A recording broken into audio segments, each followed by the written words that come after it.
Welcome to another Kundalini conversation. I'm your host, Brent Spirit, and my guest today is Julie Hoyle. Welcome, Julie. Thanks for joining us today. Thank you, Brent. It's my honor. I'm really looking forward to it. Oh, me too. So we just had a conversation on your podcast, Talking True, yesterday, and that went really deep. It was really exciting. And of course, uh, that was about me and my journey, but here we're going to unpack you and your journey. And I think there's a lot of parallels and a lot of value that we can extract because I know you've been through a lot, and I'm really excited to see where our conversation goes today. So Julie is the author of 6 books, including An Awakened Life, A Journey of Transformation, Living in Alignment, Wake Up and Say Yes, Enlightenment Myth Busting, Seeing Through the Lies That Bind, and Meeting the Shadow, Finding Yourself, a handbook on how to transform the dark side of your personality. Now, Julie's also an artist. She's a spiritual guide offering shadow work sessions and in-depth energy work, as well as the host of Talking True. Julie, making us all jealous. She's coming up to us today from the Bahamas with a lot of experience with Kundalini awakening, Kundalini Shakti awakening. So I always like to begin with a brief story about how I become connected with my guests. And Julie and I have a pretty interesting story. So I received an email the other day from Julie saying, "Hey, Brent, I'd like to invite you on my podcast and my YouTube channel, Talking True." And I said, "Oh, fantastic! I'd love to join you on your show." And so I checked out your channel, and you mentioned that you had experienced Shaktipat transmission from Bhagwan Nityananda of Ganesh Puri, who's an Indian guru. And I thought, well, that's really interesting because just the night before, I was reading a book called The Sacred Power by Swami Kripananda, who belongs to Bhagwan Nityananda's lineage. And at the end of the book, there's a portrait, a black and white photo, I can actually show it here, of Bhagwan Nityananda. And admittedly, I didn't really know much about Bhagwan Nityananda. I still don't.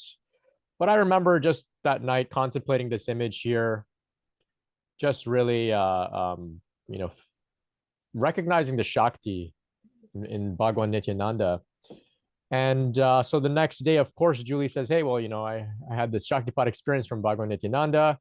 I said, "Oh, that's interesting. I was just looking at his picture the night before." And then, of course, Julie says, "Well, yeah, well, Bhagwan Nityananda he told me to invite you on the show, Brent." So I said, like, interesting, and very interesting.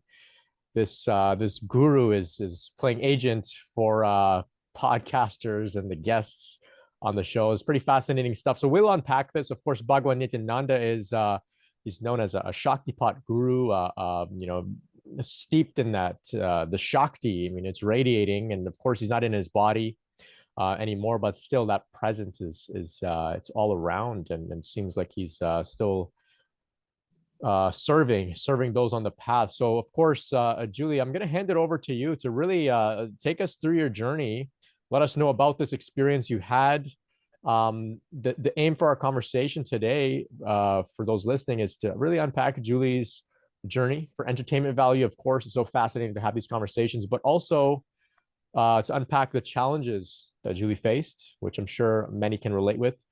And then, of course, to explore some of the solutions to those challenges, because this path is very, very challenging. So I'm really happy to be here with you, Julie, to really see what we can cover today. So take it away. Tell us, how does this all begin for you? The spiritual path, the spiritual awakening journey, Kundalini awakening. Where does it all start for you? Yeah, well, first of all, thank you for the introduction. That was really great. And as I said, I'm honored to be here. So to provide context, let me just say I'm living in the Bahamas now, but I was born and raised in the UK to a fairly, I'd say, poor working class family with no real interest in any sort of spiritual motivation. My father was a Catholic, but certainly he wasn't a practicing Catholic. My mother was an agnostic, and yet I was born into this family, and from the day I can remember, the earliest days I can remember, I was having out-of-body experiences, lucid dream meetings, visitations from angels. I could see things and hear things, and it was really very obvious that there was more to life than I was being told and what was being presented to me. So there was a really deep longing within me to find someone who could speak to what my direct experiences were, And I knew that I had to find that person or find that teaching. Couldn't even quite put it into words. So that was kind of the orientation of my early life. And I was having this sort of radical psychic phenomenon that was happening around me. And I remember when I was around 14, I looked up at the sky and spoke to God and said, I can't do this anymore. You have to take this away. And I was referring to the psychic phenomenon because I began to realize that not everybody was experiencing life in the same way that I was. And I just felt a bit weird because I didn't have anybody to speak to about what was going on. So, all of that psychic phenomenon closed down. And then, later on, I trained as a teacher, met my husband, and we decided to move to the Bahamas. We were offered jobs in the Bahamas. And so we arrived in the Bahamas in 1980. And, it was like living the dream. Fantastic, beautiful climate, gorgeous ocean. We bought a boat. We were doing, all these amazing things and meeting wonderful people. And I really loved the Bahamian people and I loved the excitement of this adventure. But at the same time, there was this discontent that was still there below the surface of, the apparent kind of like experiences. And I remember going to parties and social events where I would look deeply into the eyes of people that I was meeting. And I was longing to recognize what I was looking for. And I couldn't even put into words what it was that I was looking for, but I knew that when I found it, I would recognize it. And invariably, I come away from these events very disappointed because I couldn't find anybody. And what happened was I was filled with such incredible energy. I mean, I had so much energy. I mean, I know we do when we're in our 20s and 30s, but my energy was like through the roof. I'd go work a full day and then I'd go to the gym for 2 or 3 hours and, do classes, Pilates and exercise classes and so on and so forth. And then I'd paint, I'd be doing paintings and I would just stretch the day for as long as I could. And one afternoon, when I got back from work, I remember going outside and picking up my snorkeling gear because I used to go and swim. We were blessed to be living on the beach, right next to the ocean. And I remember picking up my snorkeling gear and I heard this message that it was so loud, it was both outside and inside. And the message was, you cannot go on like this. And I knew it was this profound message. And I looked around to see if there's anybody there, and there wasn't. And shortly after that, I injured my back in, an aerobics class. I had an instructor that was really kind of like pushing it, and he had us do it was legs wide and then a forward bend, leaning forward. And I did that and I heard my back pop.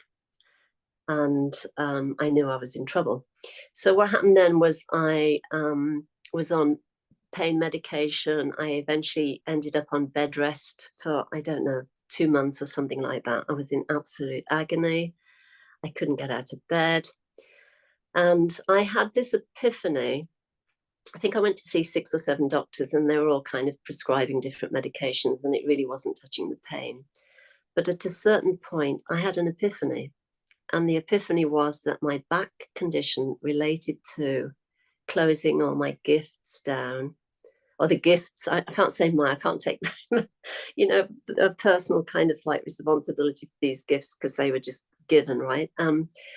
And I realized that it was because they had been closed down and that this is part of what the deep discontent was speaking to. So I started to do this kind of intuitive drawing and painting, what does this condition relate to? And I would, started coloring it with red and orange, like bands of fire. And the message was that I I needed to awaken to and release this dormant energy that had been forcefully kind of repressed. And soon after that, I actually started to feel better. And I started to pray to God, because my deceased grandmother, who died many years before, began coming to me in my dreams, and she was giving me advice, and she was urging me to pray. She said, pray, you must pray, you must pray. So I started to pray. I didn't even really know whether I believed in God, quite honestly. But I said this prayer, and I said, look, if there is a God, I'm praying to you for help. Please help me to heal, and help me to see what needs to be seen, and understand what action needs to be taken. And soon after that, I heard that I started to feel better. And then soon after that, I heard about a meditation group that was meeting literally half a mile from where I was living. So as soon as I was strong enough and well enough and so on and so forth, and was functioning, I went along to this meditation. And the thing is I'd always wanted to learn how to meditate. And I figured, maybe meditation will help with this back issue, because I don't want it ever to come back again, because it was just so awful. So I went along, and, it was a fairly small group. The people there were very nice, and they were all professional. And that was important to me, because, I know it sounds shallow, but it was important that they weren't kind of flaky, woo-woo kind of people. And so anyway, we were led into meditation. We were given the mantra Om Namah Shivaya. And Om is the primordial sound. Namah means I bow to.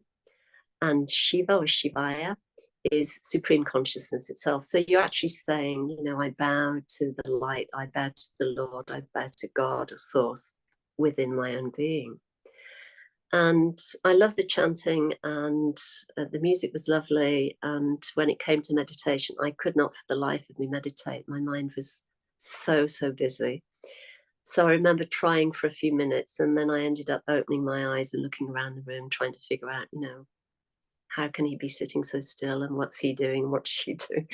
So I tried, I think I went 2 or 3 times, and the third time I went, it was disastrous again. And I said to myself, I've tried meditation, it doesn't work for me.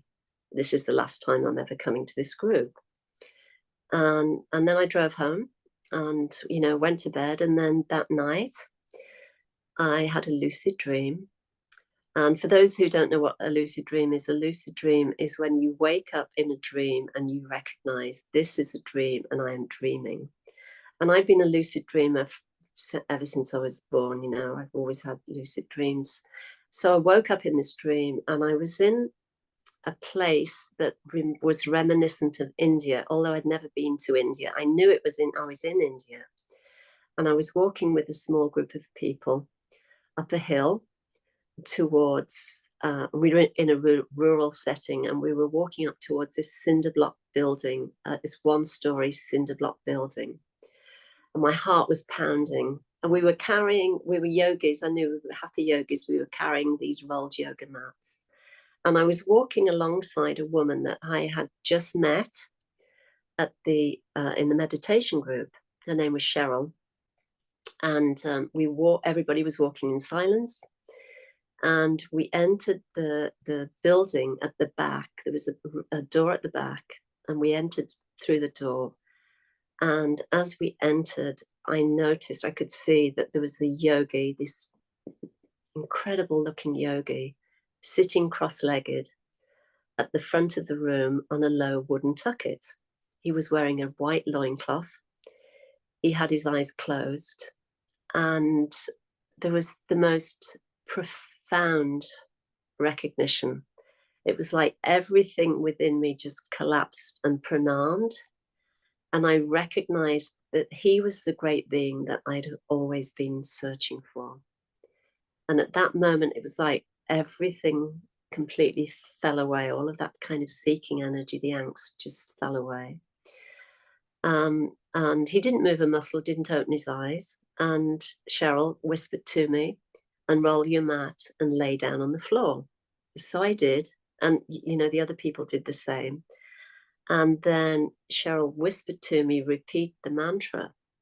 So I started to repeat Om Namah Shivaya. And literally the millisecond before I started repeating it, I felt this tap on the top of the head. And I knew that this great being at the front of the room had initiated. He tapped. I couldn't have used that language then, but I knew it was he. He was the one that had hit the top of my head.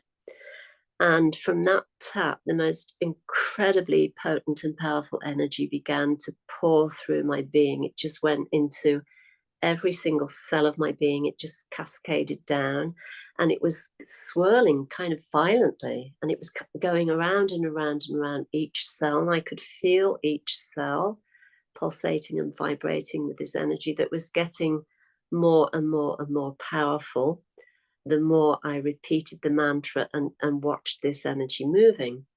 And at the same time, what happened was my body began to lift up off the floor and kept rising and rising. And as the energy was developing and getting bigger and bigger and bigger and bigger and more kind of potent and fiery, I almost began to smell smoke. And I knew that if I didn't, and I tried to stay with it as long as I could, but I had this feeling that at a certain point I just burst into flames or something. But what happened is after several minutes, I held it as long as I could, and then I couldn't hold it anymore. And I felt my subtle body crash through time and space, and then it entered the heart chakra. And I was asleep, and I was lying on the bed on my back, and my subtle body entered the heart chakra with such force. My body woke up, and I sat up in bed and went, you know, really loudly. And my husband woke up, and he said, what happened? He was scared. He said, what happened? What happened? And I said, I don't know, but my life will never be the same again. Mm. And that message proved to be true. It was prophetic. And what happened was, you know, I had so much energy, I couldn't go back to sleep. I got up and started cleaning and doing all kinds of things, you know, in the kitchen and the lounge and so on and so forth, until it was time to go to work. And at the time I was teaching in a government school, I was teaching art and design. And I remember getting in the car to drive to work, and it was around it's only 3 miles away, but it used to take like 30 minutes or more because the traffic was so bad. But I had to keep pulling over because I would be kind of submerged in fits of laughter. Uncontrollable laughter. I'd be laughing so hard I'd start crying. And then I'd kind of collect myself, gather myself, get on the road again. And then I would just feel just floods of tears, and I would be sobbing and sobbing and sobbing, and I'd have to pull over and cry. So anyway, I got to school, gathered myself together, went to the art room, and the first lesson of the day was with a group of grade 10 boys. And they used to love art, and they would run to the art room to line up. So the first boy that morning came running, you know, and his name was, I'll never forget, Cancino Lightborn. And the first thing he said to me was, good morning, Miss Hoyle. I said, good morning, Cancino, how are you? And he looked down at my shoes and says, man, Miss Hoyle, you need a new pair of shoes. You should go, there's a shoe sale on. You should go to Mike's shoe store. They're having a discount today. And I just said, oh, thank you, Cancino. Yeah, I agree. I do need a new pair of shoes. And yeah, I'll check it out. But I was thinking, you know, I wouldn't bother. And then 2 other people said the same thing. And so by lunchtime, I thought to myself, I have to go check this out, because 3 messages, I knew it meant something. So I drive to this shoe store and I go there, and, you know, I look through these dusty boxes and I just thought, no, there's nothing here. But then I remembered that Unity Church of the Bahamas was just opposite the shoe store. And I thought, well, maybe there's a book in there that will explain what happened to me last night, because I really wasn't clear about what it was all about. So I went into the bookstore and I'm kind of looking around, and there was nothing there. And then I heard a voice behind me say, oh, hi, Julie. And I turned around, and it was Cheryl. It was the lady from the dream the night before. So I said, oh, my God, Cheryl, I can't believe you're here. This is amazing. And I started telling her what had happened to me. And she said, come to my house today after school. I need to tell you some things. And she said, I just want you to know I haven't been in this bookstore for years. But she said, I got a message to come today. And I'm sure it was because, we needed to meet. So later that day, I went to Cheryl's house. She handed me a book called Play of Consciousness. And when I opened the book, on the second or third page in, there was a photograph of Bhagavan Nityananda of Ganeshpuri. And I just said, oh my God, this is Bhagavan Nityananda. He was in the dream. And she said, oh my gosh, he was a born avadut. He was born realized. He's known in India for giving Shaktipat. And even though he took Mahasamadhi in 1962, I think it was. Yes. Yep. That's the book right there, Play of Consciousness. Extraordinary. That's him. Bhagavan Nityananda is on the right, and Baba Muktananda is on the left. And yeah, so extraordinary, siddhas. And she said, yes, that's the book, Play of Consciousness. And so she said he was a born avadut. He's a Shaktipat guru. And Shaktipat, Diksha, is when a great being gives the transmission of his or her energy to awaken the dormant Shakti, the Kundalini Shakti in a seeker. And she said, you are so incredibly blessed because to have him come in a dream and give you initiation is really profound. And so, that kind of became clear. And what happened then following that was, even though I'd always been a lucid dreamer, it was as if Bhagavan Nityananda had come and installed himself within my being. And then I was having these incredible lucid dream meetings with more siddhas and great beings from other traditions. And they would give initiation and they would come and speak to me and they would, tell me, like one time these yogis were they were kind of standing behind a griddle with meat that was kind of being cooked on this griddle. And I had been thinking the day before, should I stop eating meat? I used to occasionally eat meat. And so I had this dream and they said, it's good to eat sattvic food. When the Kundalini has been awakened, it's important to eat sattvic or pure food. And so they didn't say, yes, you have to become vegetarian. This is just what they said. And then I could decide what I wanted to do. And then also the microwave stopped working. All of these crazy things started happening in the cottage that we were living. Light bulbs would burst and fans would spin. The standing fans that you plug into the wall, they weren't even plugged in and they would spin wildly. And I knew it was all related to having received Shaktipat from Bhagavan Nityananda. And this went on for years and still does. It's kind of, I guess, softened a little bit more. It's become more subtle.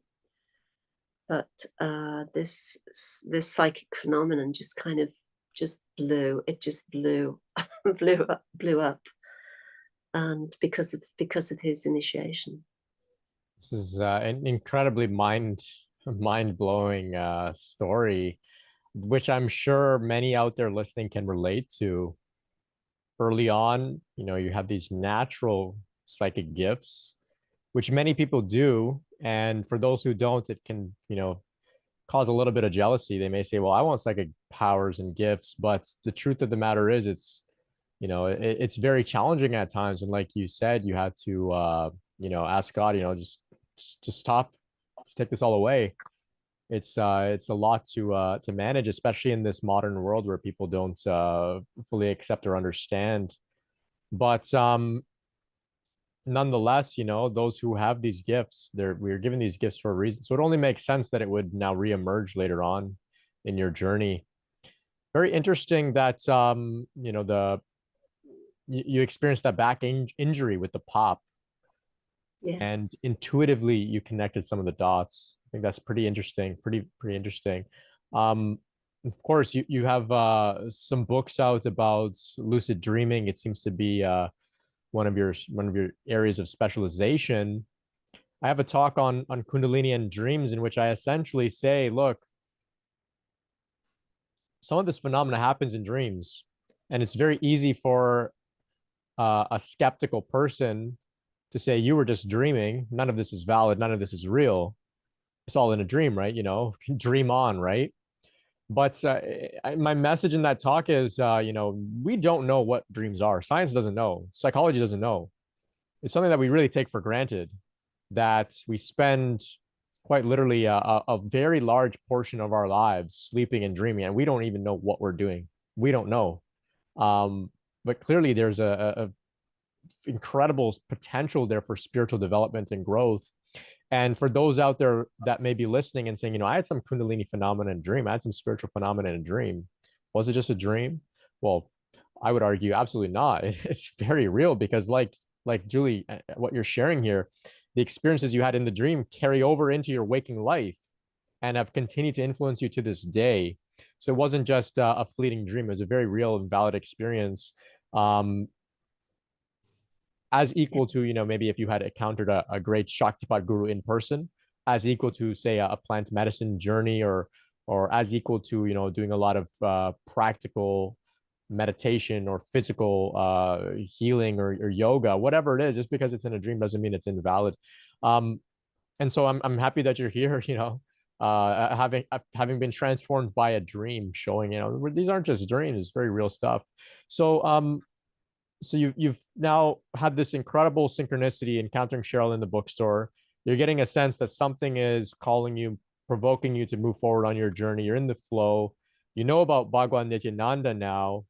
This feeling of, longing for this individual with some answers has come to you. Now where do you go from here? So first of all, let me speak to, is this a dream? Is it really relevant or whatever? Is it real? Is it true? I never had that question actually at all. Because I implicitly trusted the place from which this awakening was given. I recognized it. Hmm. And you could say it was from a former lifetime, but who knows? But what happened is I shared the lucid dream experience in Shaktipat with a group that I had gone to meditate with. And of course, I carried on meditating after that. But somebody said, look, the head of the current lineage, the Siddha Yoga lineage, is in India. Why don't you send a letter asking, is this real? Is it true? So I did. I went and bought a really beautiful card and I detailed my story and sent it off in the mail. And then I literally forgot all about it. And I think maybe 4 months went by. And one day I went to the mailbox to pick up my mail. And I opened the mailbox. And for some weird reason, mailboxes are really small. I like this. But for some weird reason, instead of putting my dominant hand in to take the letter out, I saw there was a letter there. I took the letter with both hands. And there was so much Shakti in this letter. I gasped and I stepped back and, held on to it. And I was just astonished. And I looked at it and I thought, I didn't recognize where it was from because there was a postmark from New York and I didn't at the time know anybody in New York. And I was wise enough to know that I needed to take the letter home and sit with it at home, quietly. So I did, and I opened up the letter, and it was from the head of the Siddha lineage. And the letter had been posted from India via New York before it came to the Bahamas. And the letter essentially said, thank you very much for sharing your dream experience. And the answer to your question is yes, great beings do come in dreams to give initiation. And the initiation is real if your life has changed as a result. And I just sat there and burst into tears. I cried for, 2 or 3 hours because I realized that my life had been drastically transformed. I hadn't consciously made a choice to get up at 3 a.m. to meditate. I would just wake up and I would want to go and meditate. I hadn't consciously made a choice to drop certain friends that I didn't feel there was any resonance. It just happened on its own. I was eating a cleaner diet. I was being very careful about what I watched in terms of the news or what I was reading or who I was kind of hanging out with. And all of that had happened organically. It happened on its own. And I began to also really see and perceive in a much more expansive way. So the evidence of my own life proved, not that I needed proof, I didn't, but it proved that this awakening was real and authentic and true. So what happened then was I implicitly understood that I needed to be very quiet about who I shared this unfolding with, the unfolding of the Shakti. I felt safe sharing with people in the meditation group, but I knew to kind of share it to a wider audience, especially in the Bahamas, because it's essentially a sort of Christian nation. And I knew that there would be some kind of misunderstanding about, especially back then in the late 80s, early 90s. There was a bit of kind of wariness against yoga and meditation, those things. So, and I just knew, I was told by these great beings to keep quiet about what was unfolding within my being. So I did. I kept really quiet, didn't tell anybody other than people during the meditation group meetings. And then this went on for some time. And then my husband and I were invited to go on staff, to be staff members at the ashram in India, the Siddha Yoga ashram in India. And we went, and I was thinking, and this was in 2001. So I'd been doing this inner work for more than 20 years. And I went to the ashram expecting or anticipating maybe that I would have even more amazing lucid dream meetings, initiations, and all this kind of incredible psychic phenomenon would kind of expand even more. And instead what happened was I was forced to look at the shadow and do shadow work, which was very challenging, but really transformational. And we were in India. My husband and I were in India for 18 months. And then we spent 6 months at the ashram in New York. And then following that, we, needed to make some money because we hadn't been earning anything for those 2 years. And we were invited and offered positions at schools in the Ukraine. And we went to the Ukraine. So what happened then was, the whole time I was doing the inner work, I was meditating, I was doing the practices, doing self-inquiry, doing the shadow work, journaling, and all of these things. And then in 2007, when we'd moved to Grand Bahama Island, even though we thought we'd never come back to the Bahamas, there's a whole story around what happened there, but we ended up back in the Bahamas. And yeah, in 2007, I had a lucid dream with one of the great Siddha masters. And she said to me, "When are you writing the book?" And I said, what do I write about? I had no intention of being an author. What am I writing about? So she just kind of looks at me as if to say, "Come on now, don't be so dumb." And so I woke up from that dream and I said, in prayer, I'll write the book, but I'm not going to write anything if it comes from the ego. I'm absolutely not interested. It really has to kind of be downloaded, so to speak. I'll do it then. Otherwise, I don't want anything to do with it. And then I forgot all about it. And a few weeks later, my husband and I were doing a house sit, taking care of a dog in this beautiful home overlooking the ocean. And I sat on the balcony one morning drinking coffee, and then I heard, literally word for word, it was like the book was being dictated, and I just grabbed a pencil and pen and started writing it out. And that was the beginning of,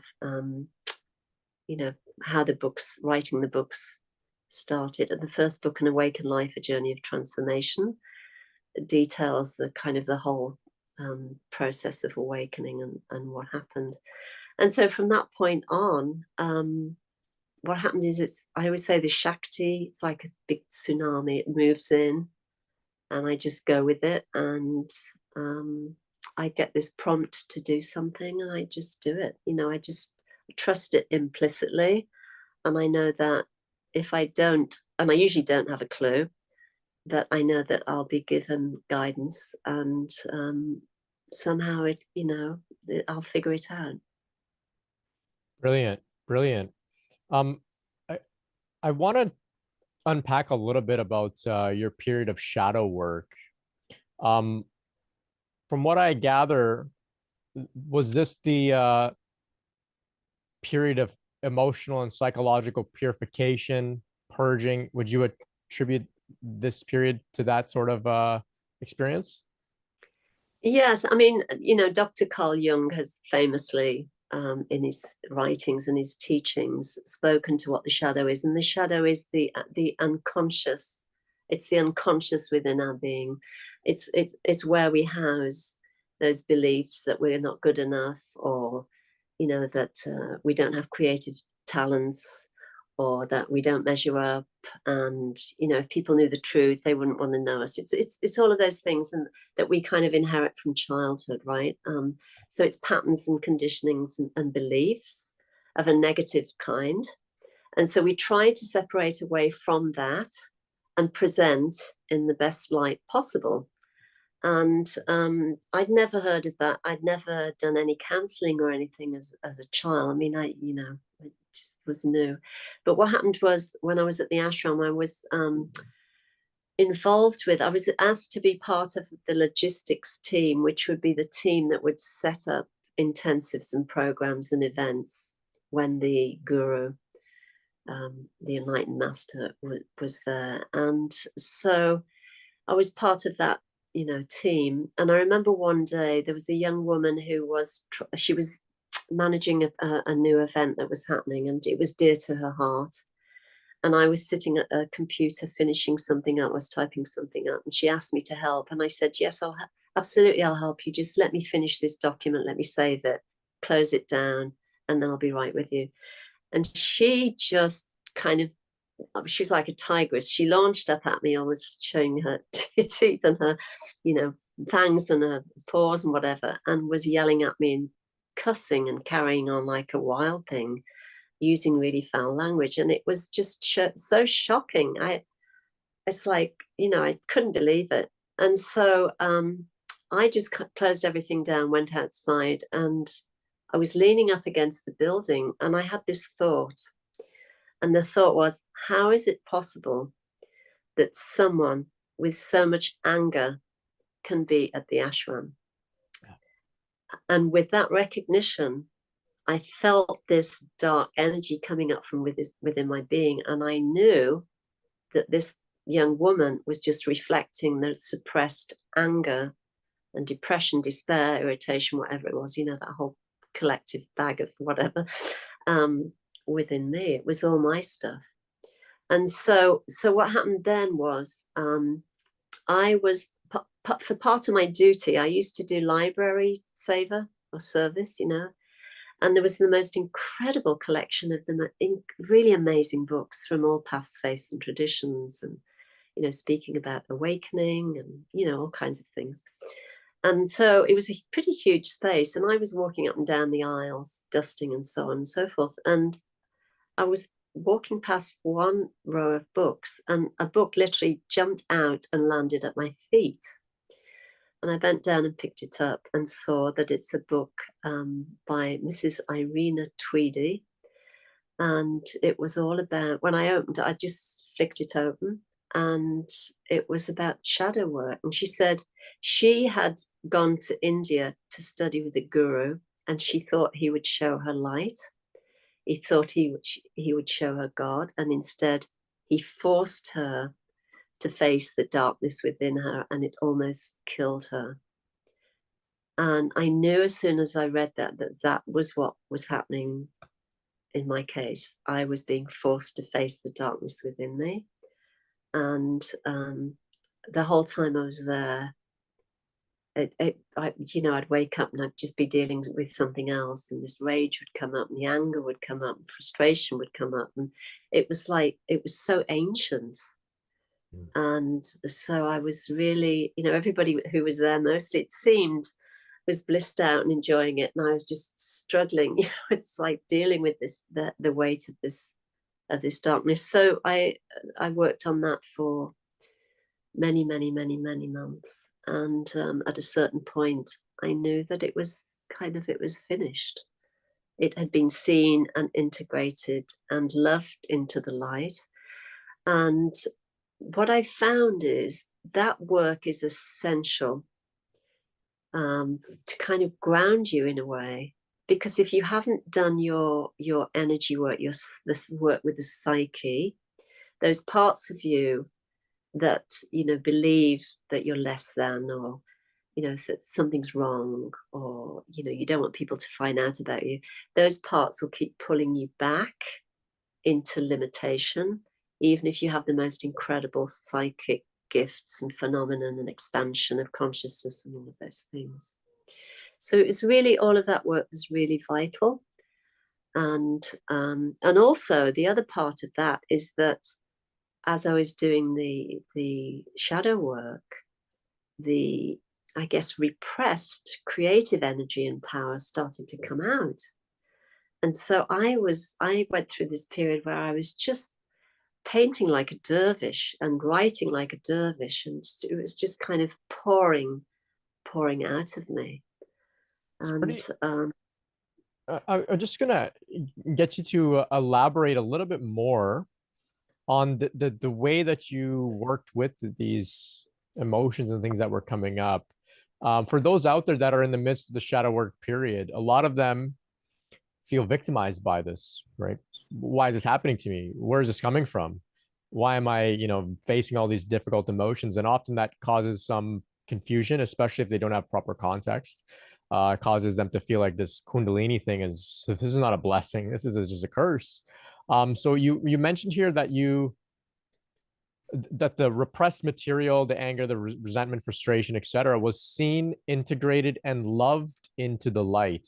Can you elaborate a little bit more on this for those that are in the midst of this kind of period? Yes. So what happened was, because it was a shock when I first recognized what this was, because like I said, never heard of it, but I began to contemplate and meditate. Okay, how do you even work with this? I didn't have any tools. I didn't have anything to work with, right?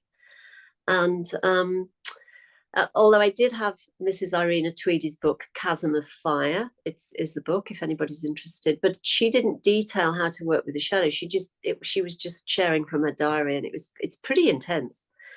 But what happened was I turned inside myself, which I'd been used to doing for years because I didn't have anybody to kind of go to or ask. So I turned inside myself and asked, how do I do this?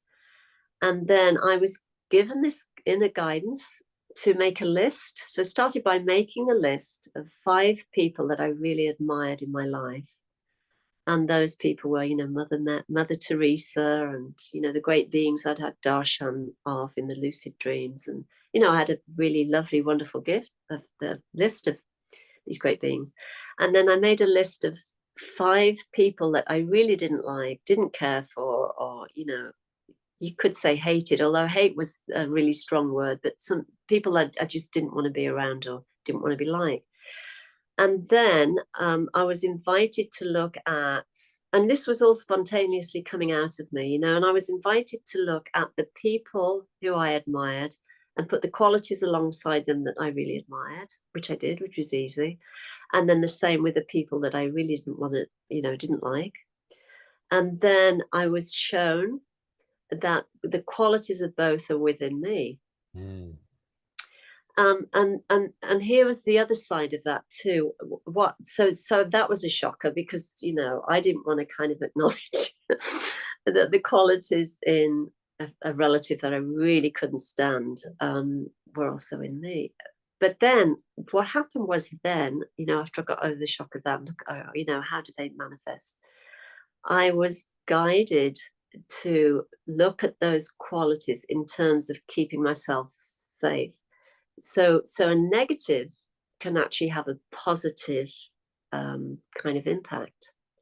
Yeah. So, for example, you know, if you have somebody who I don't know is selfish and mean, you know, which means that, you know, if I see that in this person, then I have, you know, I can be selfish and mean. So then I would inquire, okay, when or why, in what circumstances am I selfish and mean? And what I began to see was I had no boundaries.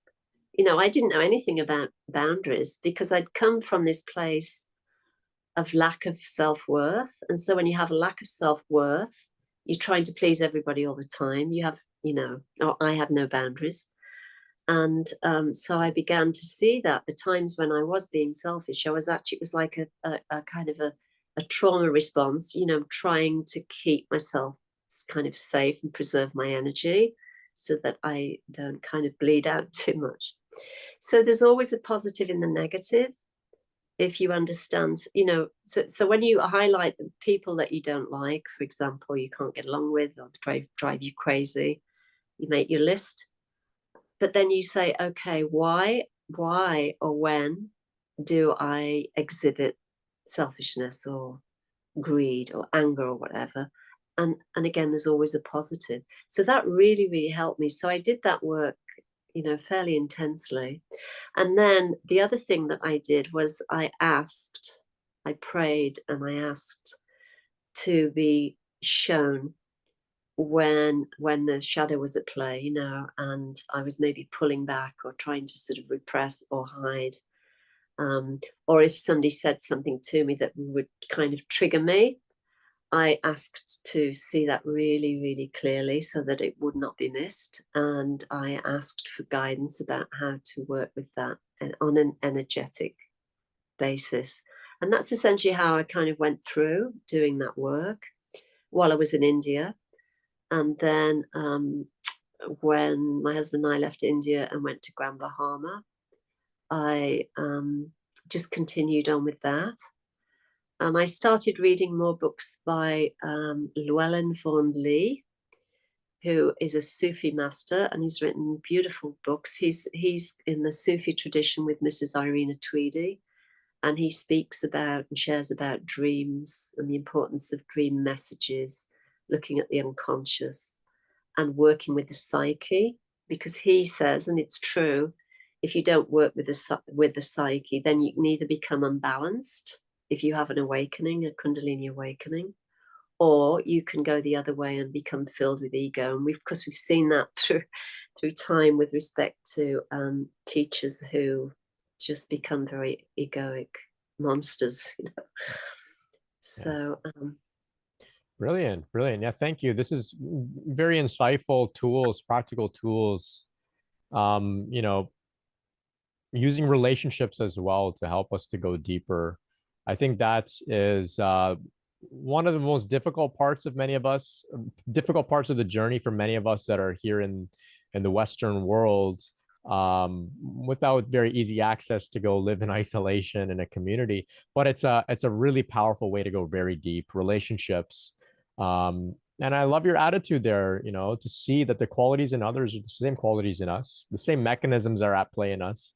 It's actually quite simple, really. We're all just trying to get by, and people's behavior, including our own, is just trying to get by, just try to feel safe.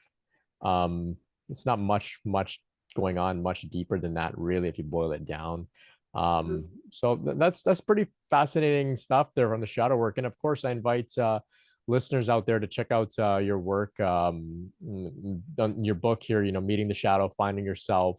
You got the handbook there to go even deeper, I'm sure, because this is really important stuff for the Kundalini path. The language that I use is the purification period, the purging period of emotional and psychological material. But it all comes back down to the same work here, shadow work, just facing all of it. And I really love the way you described it here, seeing, integrating, and loving it all into the light. That's ultimately what it's all about. So thank you for this wisdom here. I want to shift gears a little bit. So you mentioned, I think, in your email, correct me if I'm wrong, I think you mentioned in your email to me that you experienced a top-down awakening in this experience like you described. You know, the guru tapped you on the head. You felt this energy, the Shakti flowing inwards. But prior to that, you described a forward fold and the lower back tailbone area. Is that what popped? Yes, I had, well, let me just kind of, for context as well, when I was 14, I was thrown off a horse Interesting. and I landed on my back. And what Tailbone? happened? No, it was on the, it was kind of on the lower back on the left-hand side is Lower where I back. landed. Okay. Interesting. Yeah. So what happened was I think I must have gone to the doctor, got medication, got over it, and so on and so forth. But a few weeks or months later, I'd gone to throw some trash in the garbage bin, and I bent forward, and my back kind of locked and spasmed, and I was in agony. And I remember my mother saying to me, "Oh, that's it. You know, once you hurt your back, you've got it for life." And something rose up within me and said, "No, I don't have it for life. I'm not going to buy into that." And I was guided to search out and find something, you know, anything that would help with respect to yoga. And I knew that yoga would help. So I went, you know, downtown to a little bookstore and I found this book on yoga. I have it here actually. It's called Wake Up to Yoga, and it's so old, but but you know, I used to use it religiously and follow that. And so that's what started the yoga practice way back when I was very young. And so this, you know, with this kind of bullying, it was kind of bullying from this fitness instructor, actually, this guy who was pushing, you know, pushing me. And with respect to when I was thrown off the horse, it was a bunch of these young guys. And somebody said they were on scooters and they were blowing the horn and it frightened the horses. There was a whole bunch of us on horses and the horses took off running, and then I was thrown off and dragged in the, you know, I had my foot in the stirrup and was just dragged. And my friend who's a healer said to me some years later, you know, these are acts of male aggression. And I realized, oh yeah, you know, they really were. But what happened is that you know, the problems with the back really related to this energy that needed to be set free, essentially, is what that was. Very interesting. Yeah. Yeah. So I'm guilty of, I guess, perpetuating this idea because I've talked about it, which is these distinctions between a top-down awakening, a bottom-up awakening. But in my work overall, my intention here is to try and clear up these distinctions as if they're black and white because they're not. Um, the energy is it's all over. It's moving in all directions at all times. It's not so binary because I know that some people say, well, I had a top-down awakening and therefore it's going to be different. But then when we look in their journey and experience, I say, well, there's more going on here than just one direction of awakening. It's all over, and we see that's even in your journey. And I'm just highlighting it to just demonstrate. You know, early on, like you said, interestingly, I was actually using the example about blunt force trauma in rare cases triggering a Kundalini awakening. And the example that I came up with was you might fall off a horse. And I actually used that example thinking that it was sort of hyperbolic. And and here you are saying, well, this is actually what happened to me. So that's very interesting. But Yeah. yeah, even for me, I had initial experiences were in my spine. Then from the top of my head, I had an experience. Then again, I had another rising and another rising from the bottom. So it's not like just No. one, or you don't just fall into one or two camps. If you're going through this transformation, you're going to go through this transformation. It looks different for everybody. The tools, the concepts are useful to understand a little bit, but eventually we just have to surrender it all to the natural unfolding and the spontaneous unfolding of this, which involves all the directions, our full body, left, Yes. right, all of that. Yeah. Yeah. Look, and I think what's happened is the Kundalini, Shaktipat, and all these things have become very well known now. I mean, certainly when it happened to me, you couldn't find anything about any of it.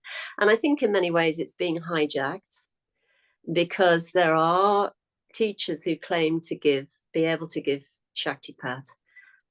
In my experience, what I always would, you know, if somebody claims that, I would say, who is your teacher and who is your teacher's teacher? Because there's an authority, there's a big, relationship between an authentic Shaktipat guru and his guru and his guru's guru. And it goes back to, like the Siddhas, they go back to Lord Shiva himself.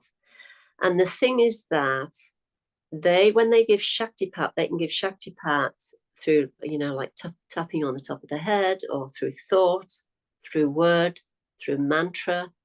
They can do it anyway. It doesn't really matter where you kind of receive it initially. Wherever it kind of lands in you it doesn't make a difference. It does the work. And to kind of confirm that, let me just also share something I've never shared before, actually. But I think it was maybe 5 or 6 weeks after the first initiation from Bhagavan Nityananda.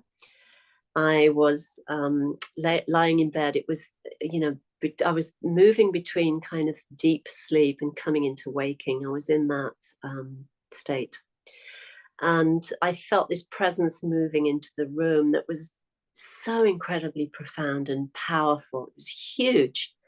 And I was a little afraid. And so I said, if you are of God, you are welcome. If you are not of God, leave now. And this presence did not move. And in fact, it came closer. And as this presence came closer, I recognized it was Bhagavan Nityananda of Ganeshpuri. And he leaned down, and my arm, I was lying on my side, and my left arm was hanging out of the bed. And he tapped my elbow. And this incredible force poured. It was the same as when he tapped me on the top. It was even bigger. It felt even bigger than the first time. But this incredible force began pouring into my body, and it was swirling around, going through every cell again and up and down, and just vibrating. And I was hearing Om Namah Shivaya, Om Namah Shivaya, Om Namah. And it was, my being, or my consciousness was just kind of expanding. And I was just vibrating from head to foot with this incredibly powerful energy. And after some time, finally, it seems like hours, but I finally came back into waking. And again, my entire body was vibrating and pulsating. And my arm was it was almost like it was kind of sore, and it felt inflamed. And for days afterwards, I would hold my elbow to kind of take some of the relief off of it, so to speak. But I was just ecstatic because of the profundity of what I'd been given. And I've never read anything about anybody receiving Shaktipat via their elbow, ever. I mean, but I did realize through that direct experience, of course, the Siddhas can give Shaktipat to any part of the body from any distance, via a dream, or they could be across the other side of the world, or whatever, through thought. But the outcome is evident. It becomes so evident. Yeah, and not to mention even the letter in the mail that you received.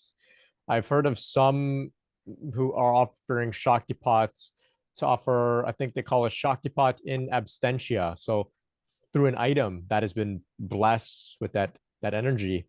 I think I read it in The Sacred Power by Swami Kripananda. She describes Muktananda had a Rottweiler, and the Rottweiler was taken to the vet, and the vet experienced some sort of transmission from the dog. And because the dog was so radiant with Shakti as well. There's so many ways that this can take place, even just entering into a physical location as well, a temple and ashram where that Shakti has been cultivated. It's really incredible. And I love that story. That's a great one that I'm going to share with others who get a little too caught up in the root up awakening, top down awakening. I will say, hey, Julie Hoyle had a Shaktipat through the elbow, right? So yeah, it's it's not even one of the chakras, right? yes. It's just Yeah. so universal in this way. The entire body is open to this. Yes, and all of that top down, bottom up, or whatever, whatever you want to put it. This has just kind of again been hijacked by Western teachers who try to present something a little different. Yeah. For the Siddhas, there's no such thing, because It's the Shakti is freely given, it's freely available, and it will manifest in you and be given to you in the best way, the most organic way for you, that so that you can receive it. It doesn't have to be, and there's not one better than the other. I mean, what they do say is there are different kind of forms or levels of the way it's given, depending on how dense a person, or jud is the term they use, right? Some people are like, they say, a wet log, and the log has to dry out first. Other people are really dry and will just like burst into flame as soon as they receive Shaktipat. So it's very different for each one of us, but it's certainly not prescriptive in terms of how it's received. It Yeah, it's very interesting. You're actually the second person that I've encountered who had Shaktipat experience with Bhagwan Nityananda. I know there are many. However, you're the second person that briefly I can share about the first person. So I was actually at a yoga studio, a local yoga studio, and they had like an open house, and they invited this guest speaker. He's a meditation teacher, and this is a yoga studio that does a lot of it's basically exercise, right? But here comes this meditation teacher, and the room is full of 30 people or so, and he's speaking from a pretty high place, some pretty deep teachings he's sharing. And he asked, who here knows about Ramana Maharshi? And I just shyly raised my hand, and nobody else raised their hand. Nobody had heard of Ramana. I know this is interesting. So he describes Shaktipats, and I'm listening with great interest about this guy's Shaktipat experiences. And he describes the same sort of thing, that Bhagwan Nityananda appeared to him in this room and had, given him the straight transmission. And everybody else around me, I mean, they're, like I said, they're mostly interested in the physical components of yoga. So they're just like, well, this is a little far out and intense. I don't know what this guy's talking about. But I felt really blessed that I had encountered somebody else who was experiencing this. And I think even after this meeting, I approached him. I said, I'm going through this sort of Kundalini awakening process too. And he was also stunned, like, oh my God, somebody else. So there's not too many people that can speak about this safe, that we can speak about this so openly and safely with. And that's why I really appreciate what you're doing on your channel, coming out and sharing and talking with your books and supporting others, because so many people around the world are experiencing this, but in our close circles, it's very hard to relate some of this stuff. It's just so crazy, you could put it that way. It's just so crazy. But I'm really appreciative of the work that you're doing, Julie, and your story. It's just so fascinating, and I'm sure there's so many other little auspicious tales that you have to share, that of course we don't have all the time to get into. But I'm looking forward to chatting some more, and getting to know a little bit more about your journey. So please let our audience know where they can connect with you, what you've got going on. I've mentioned your books. I'm sure you've got an Amazon profile where people can find you. You have your website. Please, all the links will be in the description, but please, Julie, tell us what you've got to offer. Sure. So you can find me on my website, juliehoyle.org, and I offer one-on-one sessions with people who are new to the Kundalini awakening process. I also offer shadow work sessions. And at the very end of the seeking process, I also work with people who are ready to end seeking and to take ownership or step into the truth of the one self.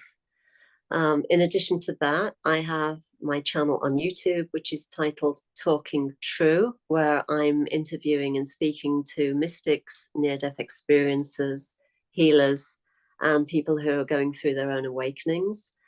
I'm also on Instagram at Julie Hoyle Official, and yeah, my books are on Amazon. So there's plenty of places where you can find me and reach out, and there's plenty of free content, via my channel. And also, I've done a lot of presentations on the Buddhist Biohacker channel on YouTube too. So I've been very busy, or the Shakti has been busy, put it like that. Okay.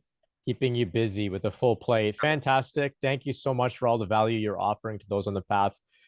all the links to Julie's work will be in the description. Please go ahead, check it out, support her on Instagram, on YouTube, check out the books. And Julie, thank you so much for joining us today, and also for the opportunity to connect with you on your channel, Talking True. I'm really happy that we got to connect, and really, it's been a great weekend for me chatting with you. Just yesterday, Saturday, and today, Sunday. So I'm really blessed. Thank you so much. Thank you. It's been my honor. I just have loved every second, because Bhagwan Nityananda is the one that brought us together, and I just love that. It's amazing. Yeah, really incredible journey that we're on. So thank you to our listeners as well for hanging out with Julie and I. Really appreciate you and all of your support. You all know what to do. Leave a rating, like, subscribe, all of that good stuff. Thank you all for your support. It's really what keeps us all going. And until next time, much love and peace.